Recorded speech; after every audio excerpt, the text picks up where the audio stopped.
bienvenue sur le plateau de 7 jours en Europe, le magazine d'Europarl TV avec moi cette semaine pour faire le tour de l'actualité européenne. Pascal Canfin, bonjour. Bonjour. Alors vous êtes eurodéputé français, vous siégez au groupe des Verts. Votre spécialité quand même, c'est l'économie. Eh bien, ça tombe bien, en ce moment en Europe, on ne parle que de cela.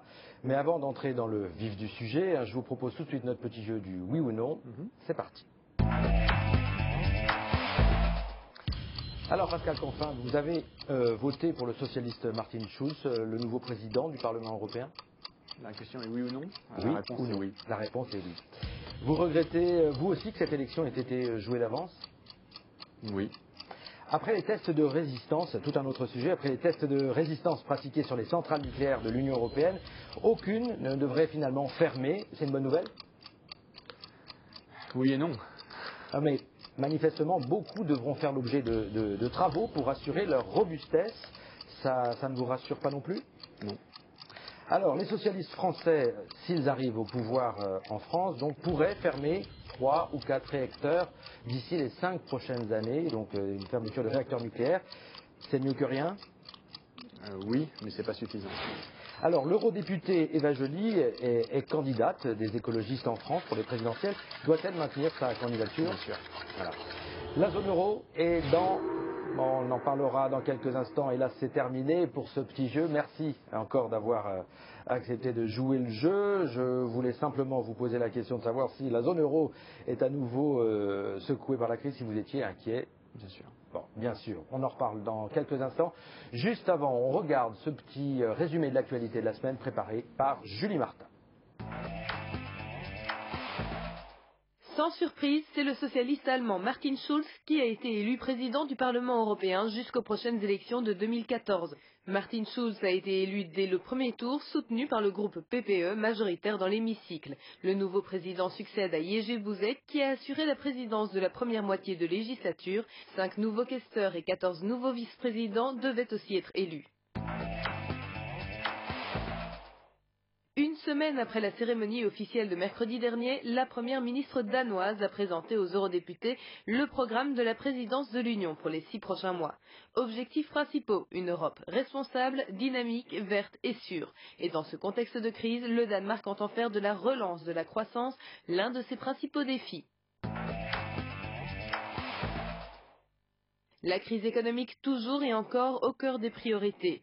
Le Parlement a exprimé ses exigences concernant le nouvel accord international pour une union de stabilité financière, tandis que le président de la Banque centrale européenne, Mario Draghi, a rencontré les députés spécialisés en affaires économiques. Selon lui, le fonds de secours européen, privé de son triple A, doit être renfloué. Il a aussi critiqué les agences de notation. Enfin, protection de l'environnement. 2 lois importantes ont été soumises au vote des eurodéputés pendant la plénière. L'une vise à améliorer la collecte et le recyclage des déchets électriques et électroniques. L'autre renforce les contrôles des biocides, ces produits destinés à repousser les insectes ou à tuer les bactéries, mais à usage non agricole.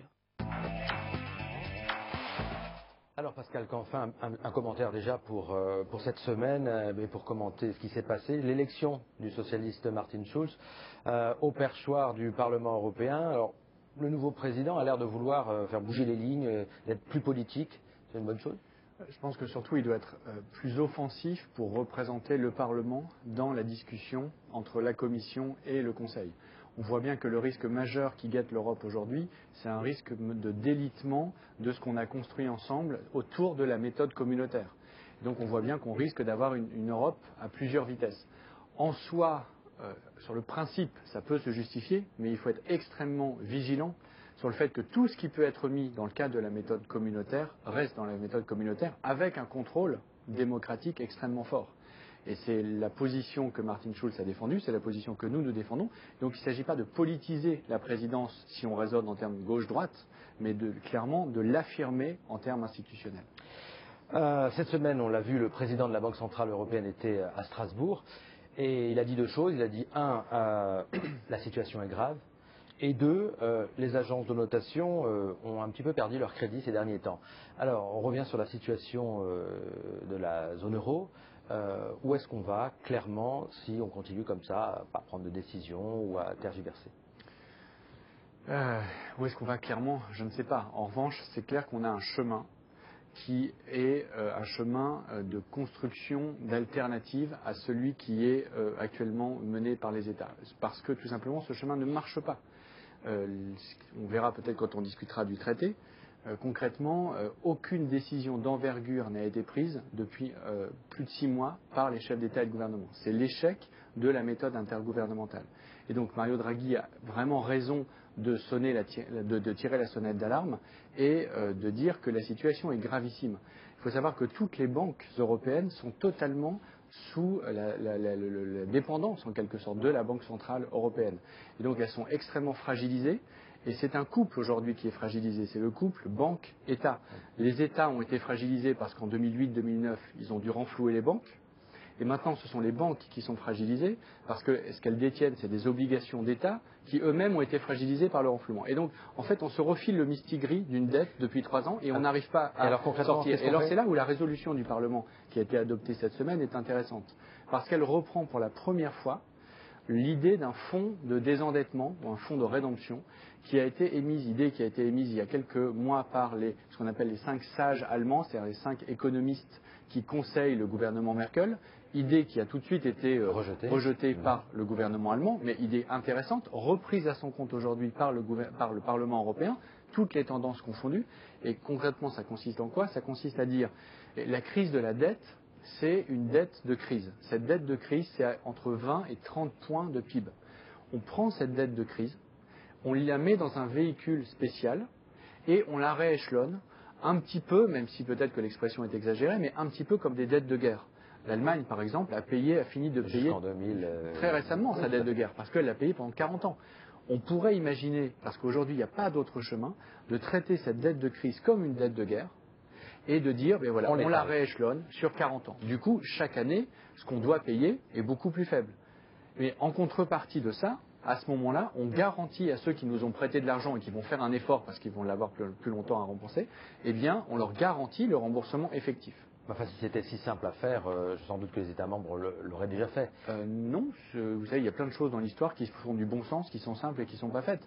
Non, c'est une mesure intelligente, européenne parce qu'il s'agit d'un fonds européen, mais une mesure efficace on n'a pas besoin de changer les traités pour ça. On peut très bien se mettre tous ensemble d'accord de manière bilatérale, mais de créer un pot commun et ensuite de rééchelonner et d'adosser la garantie, parce que vous venez de dire, oui, mais une fois que vous avez dit, je vais vous garantir que je vous paierai, qu'est-ce qui me garantit vraiment? Nous, ce qu'on propose, c'est d'adosser cette garantie, pour la rendre effective, au patrimoine des Européens. Je prends seulement l'exemple français, parce que je n'ai que ce chiffre-là en tête. En France, la dette de crise, si on raisonne sur ce concept-là, c'est à peu près 400 milliards d'euros. Le patrimoine des Français, c'est 12 500 milliards d'euros. Patrimoine financier, patrimoine immobilier.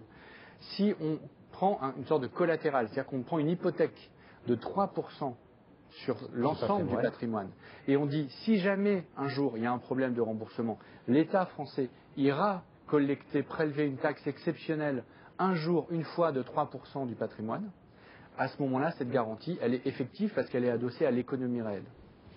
Alors, en attendant, les États membres, eux, réfléchissent à une autre voie. C'est un traité intergouvernemental, à 26, moins le Royaume-Uni. Donc, le Royaume-Uni reste en observateur. Là encore, le Parlement s'est prononcé, ça ne va pas dans la bonne direction. Qu'est-ce que vous craignez concrètement? C'est quoi une perte de légitimité, que les institutions européennes soient cornérisées? Il y a 3 problèmes. Il y a le premier problème qui est de dire on sort de la méthode communautaire pour passer sur de l'intergouvernemental, alors que précisément l'intergouvernemental a montré toutes ses limites, trop peu, trop tard. Et qu'il n'y a aucun contrôle démocratique de la part du Parlement européen ni des parlements nationaux qui n'est prévu dans la mise en œuvre du processus. Donc ça, c'est la première grande limite. La deuxième limite, c'est que finalement, quand on regarde dans le détail, ça ne change pas grand-chose par rapport aux outils dont on dispose déjà, c'est-à-dire le pacte de stabilité et le pacte Euro+. Donc c'est une grande opération de communication, de diversion, mais qui ne change rien. Et c'est là la troisième grande critique que l'on fait, c'est que justement, il ne change rien. C'est que ce dont on a besoin aujourd'hui en Europe, ce n'est pas de faire un peu plus de la même chose différemment à la marge, c'est clairement de définir un nouveau chemin qui n'est pas celui uniquement de l'austérité. Et c'est exactement ce qui est dit, c'est pour ça qu'on a voté en faveur de la résolution du Parlement européen cette semaine, c'est que oui, il faut de la discipline budgétaire, Mais il faut aussi de la discipline en termes d'investissement pour relancer intelligemment l'économie. Et nous, on pense en tant qu'écologistes que la seule façon de la relancer intelligemment pour créer des emplois et préparer l'avenir, c'est d'engager la fameuse grande transition écologique. Merci Pascal Canfin d'avoir accepté cette invitation. À très bientôt sur le plateau d'Europe 1 TV. Et j'accueille à présent Andreas Schwab. Il est mon invité, il est eurodéputé naturellement, allemand, et je le remercie d'avance de bien vouloir nous accepter et de parler avec nous en français naturellement. Il est membre du groupe du PPE au Parlement. Bonjour Andreas Schwab. Bonjour. Alors, nous parlerons dans quelques instants du modèle économique allemand, de ses forces et de ses faiblesses. Mais on commence tout de suite par notre première séquence, c'est le jeu de l'émission. C'est oui ou non, générique. Alors, le socialiste Martin Schulz a été élu président du Parlement. Vous n'êtes pas socialiste et pourtant vous avez soutenu sa candidature. Oui. Les autres groupes politiques ont regretté l'absence de véritable enjeu dans cette élection. Vous comprenez ces critiques? Un peu. Alors, auriez-vous souhaité un vrai débat démocratique entre tous les candidats, évidemment, avant l'élection? Non. Au moins c'est clair. La crise dans la zone euro, c'est beaucoup plus sérieux. La crise dans la zone euro est toujours là. Le président de la Banque centrale l'a dit lundi devant votre commission que la situation était grave. Oui, non? Oui. Alors la France et plusieurs pays de l'Union et de la zone euro ont été dégradés par une agence de notation. Est-ce que cela vous inquiète? Un peu. Les agences de notation, justement, sont-elles encore crédibles? Non. Alors on reparle d'une possible faillite de la Grèce, vous y croyez? Non. Voilà, malheureusement, on s'approche de la fin. Le Parlement est-il prêt à s'opposer? On ne saura pas le début de ma question, et je vous la pose quand même. Merci d'avoir joué le jeu. Ma question était la suivante. Le Parlement est-il prêt à s'opposer aux États membres dans l'affaire du nouveau traité européen? Oui. Clairement, on va en rediscuter.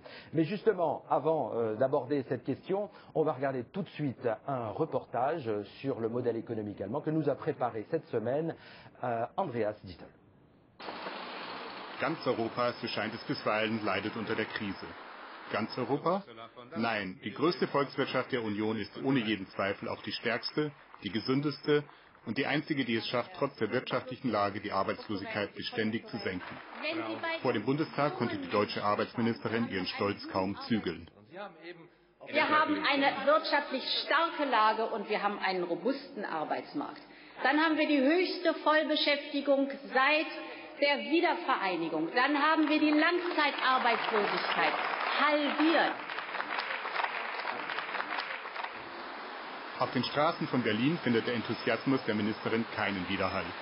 Nur wenige Kilometer von ihrem Amtssitz entfernt treffen wir diesen 19-Jährigen, der seit dem Schulabschluss weder einen Ausbildungsplatz noch anständig bezahlte Arbeit findet.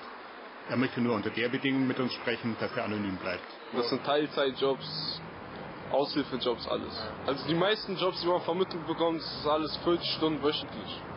Wenn man 600 bis 700 Euro bekommt, dann ist man schon gut dran. Unser Gesprächspartner wurde von der staatlichen Arbeitsagentur an einen privaten Jobvermittler weitergereicht. Obwohl er damit noch längst nicht in Lohn und Brot ist, taucht er in der offiziellen Arbeitslosenstatistik nicht mehr auf. Genau wie diese Arbeitslose. Aufgrund meines Alters will mich sowieso keiner beschäftigen. Ich war auf andere Stelle, wollte Computerkurs machen. Da haben sie mir auch gesagt, können wir, aber machen wir es nicht. Ne? Sie werden keinen Job kriegen, die jungen Leute kriegen keinen Job. Als Arbeitssuchende, die das 58. Lebensjahr überschritten und seit mehr als einem Jahr keine feste Beschäftigung mehr gehabt hat, wird auch sie aus der offiziellen Statistik herausgerechnet. Vor rund 10 Jahren hat Deutschland mit den sogenannten Hartz-Gesetzen seinen Arbeitsmarkt reformiert.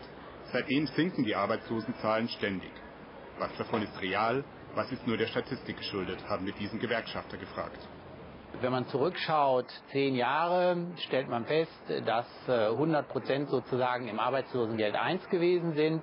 Das sind jetzt nur noch 50% des ursprünglichen Volumens ungefähr. Aber die Personen sind nicht weg, die sind nicht in Aktivität, nicht in Beschäftigung, sondern die sind in der Sozialhilfe in Hartz IV.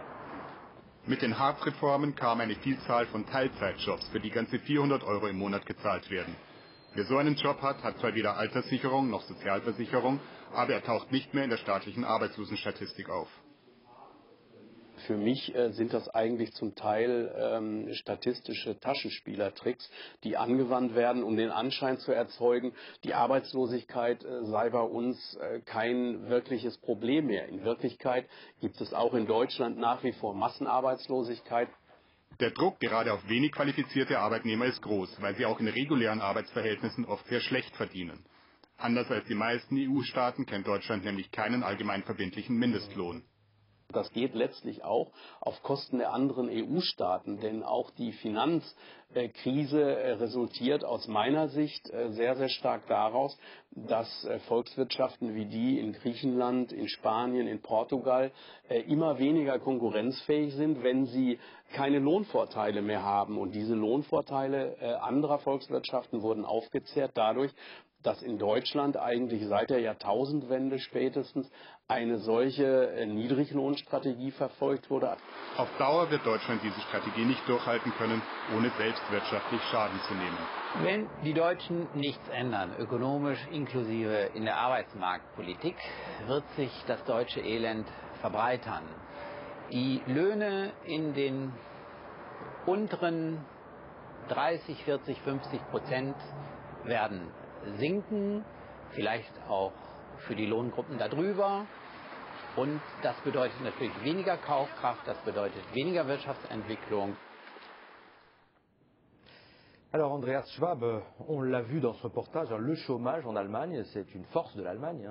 Il est 2 fois moins élevé que dans l'Union européenne et qu'en France notamment. Et pourtant, les syndicats allemands ne sont pas très contents, pas très satisfaits de cette réussite.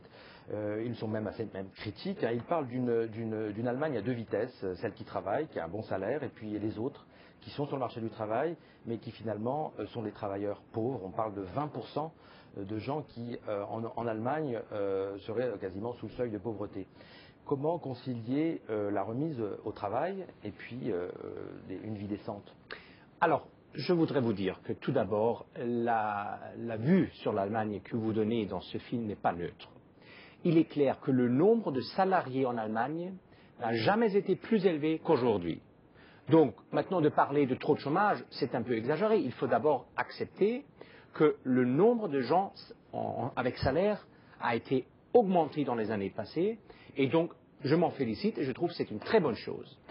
Le deuxième point, c'est clair qu'on peut discuter les statistiques. C'est vrai que ça a été adapté lors du gouvernement Schröder-Fischer, c'est vrai. Mais dès là, les chiffres ont diminué, les chiffres des chômeurs. Il est troisièmement vrai que les jeunes en Allemagne trouvent très facilement un travail. Et donc, d'un point de vue général, je trouve que l'Allemagne a fait un très bon travail. Cela ne veut pas dire qu'il ne faut rien changer, cela ne veut pas dire que tout est parfait, mais d'un premier point de vue, je trouve que c'est très positif ce qui s'est fait dans les dernières années en Allemagne. Alors, vous reparlez justement d'une loi, la fameuse loi Hartz, qui a été amendée à plusieurs reprises et qui est en vigueur en Allemagne.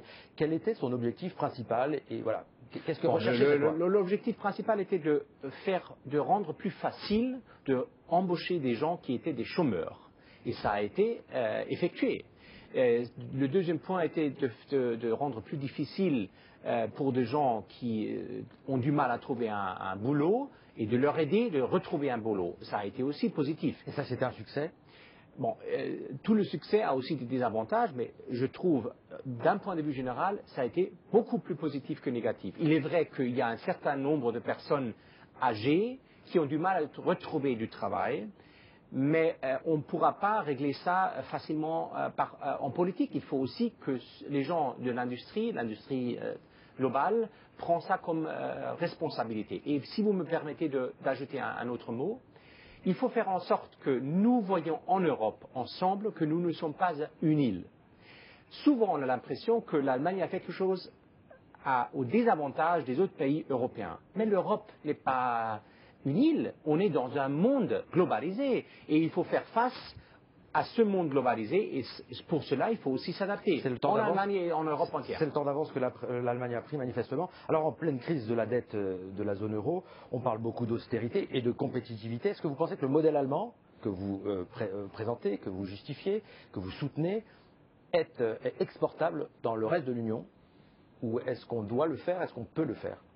Moi, je trouve, et c'est seulement un exemple, je trouve que le meilleur système, le meilleur exemple serait de réunir un peu les différents modèles européens.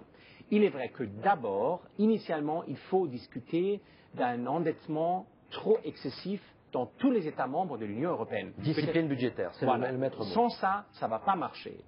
Mais il est clair qu'une politique d'austérité seule ne va pas achever les buts que nous avons. Ça, c'est aussi clair. Mais sans regagner de la flexibilité budgétaire, on ne peut pas dépenser de l'argent. C'est sûr. Et c'est pour ça que je trouve on peut apprendre quelques points forts du modèle allemand, mais il est aussi clair que l'Allemagne a un problème de recapitaliser les exportations. Souvent, ils ont été achetés sur crédit. Et ça, c'est un problème au long terme et il faut le résoudre dans un contexte européen. En tout cas, la discipline budgétaire sera à l'ordre du jour la semaine prochaine. Ce sera un nouveau sommet de crise pour les 26 États membres de l'Union européenne, sauf le Royaume-Uni, qui ne souhaitent pas participer à ce futur traité, à ce futur pacte budgétaire. Naturellement, Europarl TV reviendra là-dessus. En attendant, Andreas Schwab, je vous remercie beaucoup d'avoir participé à cette émission. C'est donc le mot de la fin et à la semaine prochaine pour un nouveau numéro de 7 jours en Europe.